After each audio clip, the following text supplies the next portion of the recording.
Assalamualaikum warahmatullahi wabarakatuh. Saya Dimas Agung Pamungkas dari kelompok 13 yang akan menjadi moderator pada kelompok ini. Nah, untuk materi yang akan kita bawakan kali ini yakni berjudul Psikologi dari Gangguan Psikiatrik.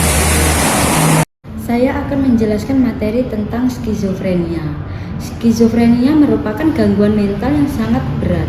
Gangguan ini ditandai dengan gejala-gejala positif seperti pembicaraan yang kacau, delusi, halusinasi, gangguan kognitif dan persepsi, dan gejala-gejala lainnya. Gejala skizofrenia ini akan menyebabkan pasien skizofrenia mengalami penurunan fungsi ataupun ketidakmampuan dalam menjalani hidupnya. Sangat terhambat produktivitasnya dan nyaris terputus relasinya dengan orang lain. Skizofrenia dapat dibagi dalam dua kelompok, yaitu gejala positif dan negatif. Pengertian gejala positif, skizofrenia yaitu merupakan gejala yang mencolok, mudah dikenali, mengganggu keluarga dan masyarakat, serta merupakan salah satu motivasi keluarga untuk membawa pasiennya berobat. Contoh dari gejala positif skizofrenia yaitu delusi, halusinasi, kekacauan, gaduh, merasa dirinya orang besar, menyimpan rasa permusuhan. Pengertian gejala negatif. Skizofrenia merupakan gejala yang tersamar dan tidak mengganggu keluarga ataupun masyarakat. Oleh karena itu, pihak keluarga seringkali terlambat membawa pasiennya tersebut. Contoh dari gejala negatif skizofrenia: alam perasaan tumpul dan mendatar, isolasi sosial atau mengasingkan diri atau withdrawn, tidak mau bergaul atau kontak dengan orang lain, suka melamun, sulit dalam berpikir abstrak. Tipe-tipe skizofrenia. Skizofrenia tipe paranoid, yaitu ditandai dengan waham kejar atau rasa menjadi korban atau dimata-matai, atau waham kebesaran, halusinasi, dan kadang-kadang keagamaan yang berlebihan atau fokus waham agama, atau perilaku agresif dan bermusuhan. Yang kedua, skizofrenia tipe tidak terorganisasi, ditandai dengan afek datar atau afek yang tidak sesuai secara nyata, inkoherensi, asosiasi longgar, dan diorganisasi perilaku yang ekstern. Ketiga, skizofrenia tipe katatonik, ditandai dengan gangguan psikomotor yang nyata, baik dalam bentuk tanpa gerakan atau aktivitas motorik yang berlebihan. Negativisme yang ekstrim,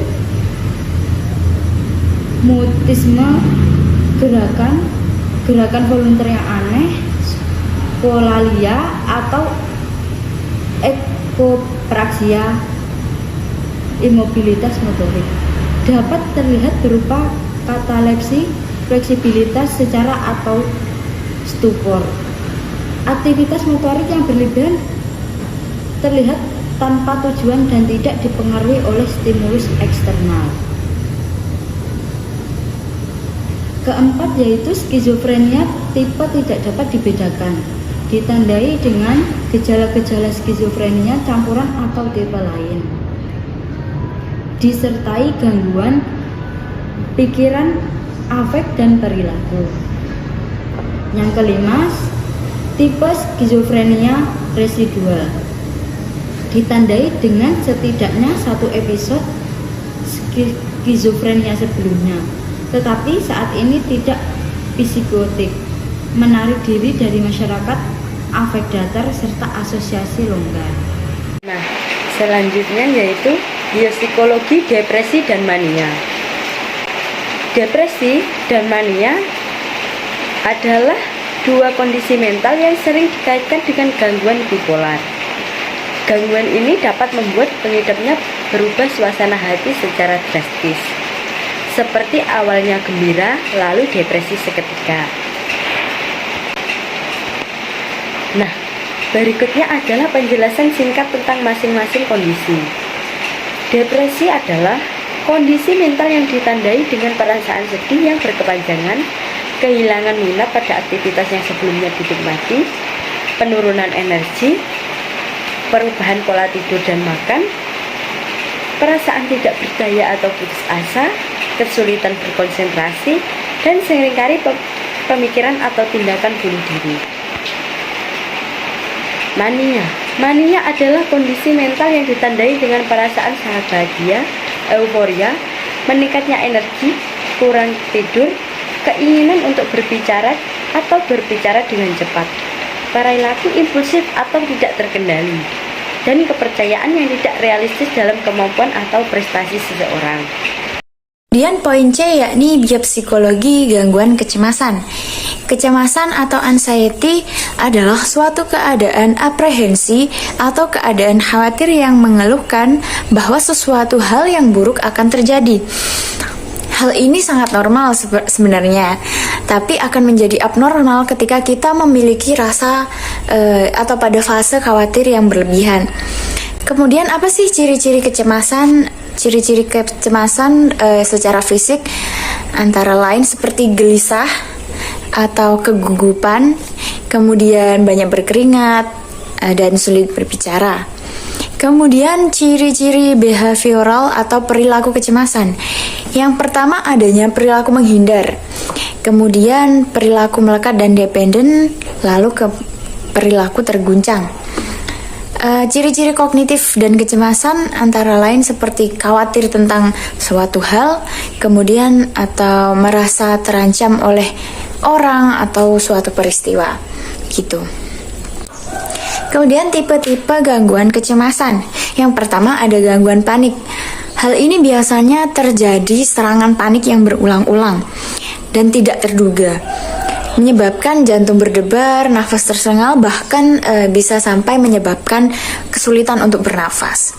Kemudian yang kedua yaitu gangguan cemas menyeluruh, yaitu suatu gangguan kecemasan yang ditandai dengan perasaan cemas yang umum dan bahwa sesuatu yang buruk akan terjadi. Kemudian tanda-tandanya yakni keadaan peningkatan keterangsangan pada tubuh. Kemudian yang ketiga, gangguan obsesif kompulsif, yaitu gangguan kecemasan berlebih terhadap sesuatu dan terjadi berulang kali. Gangguan ini biasa disebut dengan OCD. Yang keempat yakni gangguan fobia. Gangguan fobia adalah rasa takut terhadap suatu objek atau suatu kondisi.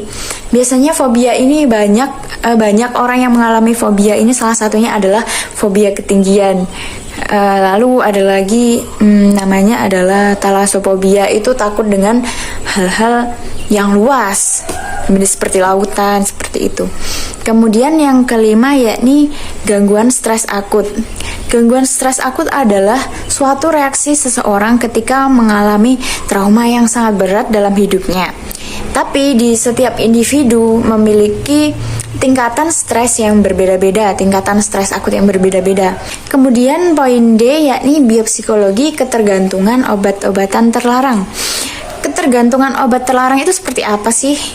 Jadi ketergantungan itu ketika seseorang atau pengguna telah mengalami situasi di mana dia sudah tidak bisa lepas dari yang namanya obat-obatan terlarang atau narkoba tersebut. Sebenarnya pada awalnya obat-obatan terlarang ini digunakan dalam dunia medis untuk pengobatan, tapi kemudian disalahgunakan dan jadilah seperti ini. Kemudian apa sih dampak-dampak dari obat-obatan terlarang ini? Dampak-dampaknya antara lain adalah rusaknya sel otak, kemudian halusinasi, lalu menurunnya tingkat kesadaran. Nah, jadi biasanya kalau orang yang sudah terkena ini kecanduan obat-obatan terlarang itu akan sulit untuk berkomunikasi, akan sulit untuk diajak ngomong begitu, akan sulit untuk nyambung. Kemudian meningkatnya resiko penyakit hingga berujung kematian. Biopsikologi ketergantungan atau kecanduan pornografi. Candu pornografi menjadi salah satu isu paling serius di seluruh dunia, termasuk Indonesia. Ada beragam jenis adiksi atau kecanduan yang ada di sekitar kita, seperti kecanduan pornografi, internet, handphone, atau gadget, belanja, dan narkoba. Kecanduan itu dibagi menjadi dua jenis. Yang pertama yaitu kecanduan yang menggunakan elemen kimia seperti morfin, marijuana, gorila, sabu-sabu, dan yang lain-lain. Kedua yaitu kecanduan yang tidak menggunakan elemen kimia seperti berjudi, internet, handphone, atau gadget, dan seks. Kecanduan pornografi masuk dalam kategori yang kedua. Nah, apa yang dimaksud dengan kecanduan pornografi secara ilmiah? Menurut ASAM, kecanduan adalah sebuah penyakit kronis pada jaringan sistem syaraf otak yang berhubungan dengan penghargaan atau reward, motivasi, dan daya ingat atau memori. Nah, apa yang sebenarnya dimaksud dengan reward? Reward adalah sesuatu yang dapat menyebabkan sebuah perilaku bisa terulang lagi di masa depan. Lalu, kenapa reward bisa menyebabkan sebuah perilaku itu muncul lagi di masa depan? Jawabannya karena reward itu menyentuh hal-hal yang bersifat alamiah di dalam tubuh manusia. Reward itu biasanya bersifat natural, di mana ia dapat memuaskan kebutuhan alamiah manusia. Oleh karenanya, kegiatan apapun yang berhubungan dengan seks, jika sekali saja disentuh oleh anak-anak dan remaja, akan terus-menerus dilakukan, karena hal itu menghasilkan reward bagi mereka. Lebih tepatnya, menyentuh dan memuaskan sisi natural dan alamiah pada diri sang anak dan remaja, yakni seks. Untuk reward, berikut contohnya. Iko lapar, kemudian Iko makan nasi. 3 jam kemudian, Iko merasa lapar lagi, lalu ia makan nasi lagi. Nah, seperti yang dikemukakan di atas, bahwa reward adalah sesuatu yang membuat sebuah perilaku itu muncul kembali, baik dalam hitungan detik, menit, jam, hari, bulan, atau bahkan tahunan. Jadi, yang dimaksud sebagai kecanduan pornografi adalah sebuah kondisi di mana sistem syaraf yang mengatur reward, motivasi, dan memori seseorang telah menjadi kacau balau dan rusak. Hal ini disebabkan karena adanya konten pornografi yang sangat aktif secara berlebihan di dalam pikiran anak dan remaja. Dengan demikian, kinerja otak menjadi lumpuh. Untuk pengertian kecanduan pornografi adalah penyakit otak yang mematikan seluruh aspek kehidupan, hari ini dan seterusnya. Nah, untuk tambahan yaitu fakta dan data. Sebuah survei menyatakan bahwa setiap tahunnya ada 72 juta pengunjung website pornografi. Dalam setiap detiknya, 28.000 pengguna internet melihat konten pornografi. Kebanyakan para penikmat pornografi di internet ini adalah laki-laki, 2/3, sedangkan sepertiganya adalah perempuan. Nah, ada 70 juta orang mengakses situs pornografi dalam setiap minggunya. 11 jutanya ini adalah anak-anak di bawah 18 tahun. Sebuah survei yang dilakukan secara online mengungkapkan bahwa 83% anak laki-laki dan 57% anak perempuan telah melihat tayangan aktivitas seks secara berkelompok melalui internet.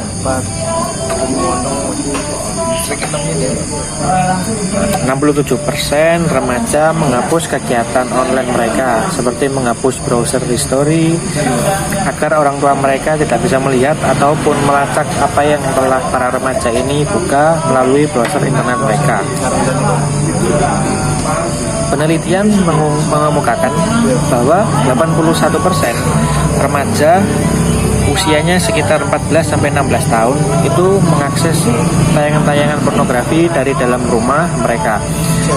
Berkenaan dengan data yang diunduh, secara global 35% hasil download tersebut berkenaan dengan pornografi. Nah, marketing para produsen pornografi ini memang luar biasa dalam menjerat anak-anak kita. 70% anak remaja yang disurvei mengatakan bahwa mereka pertama kali bersentuhan dengan pornografi secara tidak sengaja seperti melalui ads atau iklan, pop-up, dan lain sebagainya. Sekian dari kelompok kami. Terima kasih. Wassalamualaikum warahmatullahi wabarakatuh.